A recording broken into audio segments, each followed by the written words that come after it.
โดยสบายดี ละมุนสินทวงศ์มื้อนี้จะมาแก้บทฝึกหัดอ่าข้อที่33โดยจากบทโจทย์เราสามารถรู้ได้ว่า AB เท่ากับ CD เท่ากับ A น้อย และ AD เท่ากับ BC เท่ากับ 2A มุม R เท่ากับเท่าไหร่หา N1 เท่ากับเท่าไหร่ต่อไปเราจะมาหา N1 จากสูตรsin I ส่วน sin R เท่ากับ N2 ส่วน N1 จะถอนได้ N1 เท่ากับ sin R คูณให้ N2 ส่วน sin I เป็นสมผลหนึ่งเราจะมาหามุม R ก่อนเนาะมุม R จะเท่ากับเท่าไหร่นั้นเราจะมาสังเกตเบิ่งรูปอิงตามรูปสามแจ ABD จะได้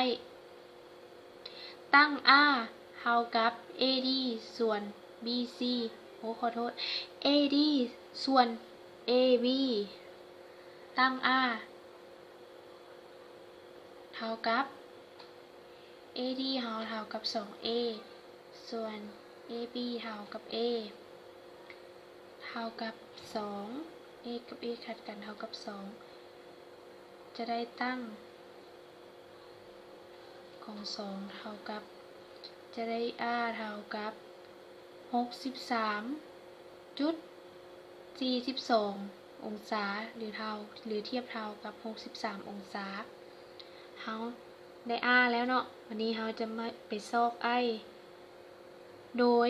เบิ่งรูป3แจMDC รูป3แจเนี่ย MDC เราจะได้ตั้ง I เท่ากับ MC ส่วนให้ CD A ส่วน A เท่ากับ1ตั้งของ1ได้ I เท่ากับ45องศาหลังจากนั้น